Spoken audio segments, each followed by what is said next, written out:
नमस्कार, स्वागत आहे तुमचं आपल्या मम्मीच कोल्हापुरी किचनमध्ये. आज आपण तयार करणार आहोत सकाळच्या नाश्त्यासाठी किंवा टिफिनसाठी झटपट तयार होणारा रवा उत्तप्पा. करायला एकदम सोपा आहे, अगदी घरातल्या साहित्यापासून तयार होतं आणि पौष्टिक पण आहे.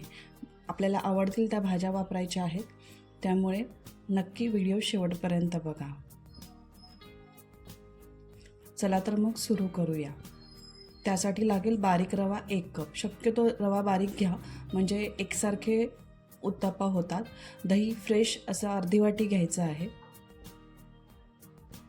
व्यवस्थित दही आणि रवा मिक्स करायचा आहे. इथे कुठलंही सोडा, इनो काहीही वापरायचं नाही आहे, तरीही उत्तप्पा खूप छान होतो. आणि पाणी गरजेनुसार घालायचं आहे. खूप पातळ करायचं नाही आहे, कारण उत्तप्पा आपला हा थोडासा जाडसर असतो. रवा भिजेल इतपत आपल्याला पाणी घालायचं आहे. व्यवस्थित दही आणि रवा पाणी मिक्स करायचं आहे.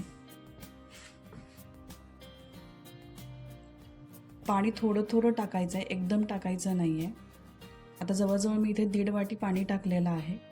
आता आपल्याला हे तासाभरासाठी हे मिश्रण भिजत ठेवायचं आहे.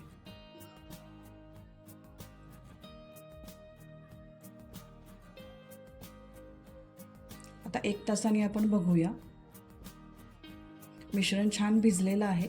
आपण एका वेगळ्या बाउलमध्ये काढून घेऊया, कारण आपण त्याच्यामध्ये भरपूर भाज्या घालायच्या आहेत. आता इथे कांदा मी बारीक कट आणि कांदा वगैरे सगळं बारीक करून घालायचं आहे. जितकं तुम्ही बारीक चिराल तितके उत्तप्पे व्यवस्थित होतात, मोडत नाहीत. गाजर 1 किसून घालायचं आहे. भाज्या आपल्या आवडीनुसार घालायच्या आहेत. इथे तुम्ही बारीक चिरून ढबूसुद्धा घालू शकता. बारीक चिरलेली कोथिंबीर घाला. अगदी बारीक चिरून आवडीनुसार मिरच्या 2 टाका.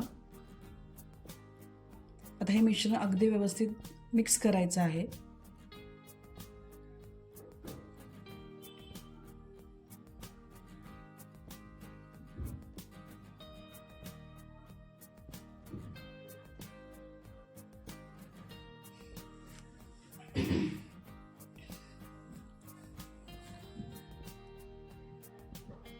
आता आपल्याला चवीनुसार मीठ आणि साखर टाकायचं आहे.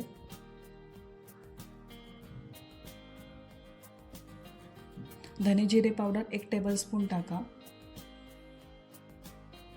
इथे कसुरी मेथी 1 टीस्पून टाकलेली आहे. तुमच्याकडे एखादी पालेभाजी असेल, म्हणजे मेथी, पालक, ते अगदी बारीक कट करून टाकली तरी चालेल. आता परत मिश्रण व्यवस्थित मिक्स करून घ्या. थोडंसं घट्टसर आहे.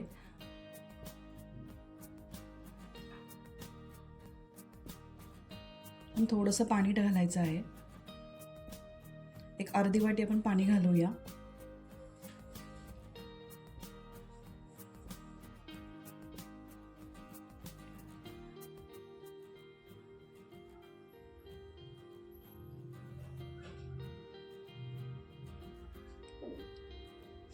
तर व्यवस्थित मिक्स करून घेऊया. आता आपलं मिश्रण रेडी आहे. नॉनस्टिक पॅन आपण रेडी करूया. त्याच्यामध्ये तेल 1 टीस्पून टाका. शक्यतो नॉनस्टिकवर करा, म्हणजे चिकटणार नाहीत. आणि जर तुम्ही साध्या तव्यावर करणार असाल तर तवा चांगला गरम करून तेल व्यवस्थित लावून घ्या. थोडंसं तेल जास्त लागतं साध्या तव्याला. आता मिश्रण व्यवस्थित पसरून घ्या आणि मिश्रण टाकताना व्यवस्थित हलवून टाकायचं, नाही तर पाणी वेगळं आणि ते मिश्रण वेगळं असं होतं. प्रत्येक वेळी मिश्रण टाकताना अगदी एकसारखं हलवायचं आहे आणि मग पॅनमध्ये टाकायचं आहे. आणि मग गॅस टाकल्यानंतर गॅस मंद करा. तर बाजूने कडेने तेल सोडा आणि 1-2 मिनटासाठी झाकून ठेवूया. तर बाजू उलटून बघूया. छान अशी खरपूस भाजलेली आहे एक बाजू. आणि दाबून दाबून आपल्याला व्यवस्थित दुसरी बाजू पण भाजून घ्यायची आहे. आता परत तेल वापरायची काही गरज नाही आहे. दोन्ही छान भाजलेले आहेत. आपल्याला कुरकुरीत पण करता येतो आणि मऊ पण करता येतो. छान अशी ती लोणी डोशासारखी टेस्ट यावी म्हणून आपण थोडंसं तूप लावायचं आहे. हे ऑप्शनल आहे, तुम्हाला हवं असेल तर तूप लावा, नाहीतर नाही लावलं तरी चालेल. असा हा आपला छान झटकन होणारा पौष्टिक असा उत्तप्पा रवा तयार झालेला आहे. त्याच्याबरोबर ही साऊथ इंडियन चटणी आहे, त्याची लिंक मी खाली डिस्क्रिप्शन बॉक्समध्ये देते. तुम्ही नक्की ट्राय करा.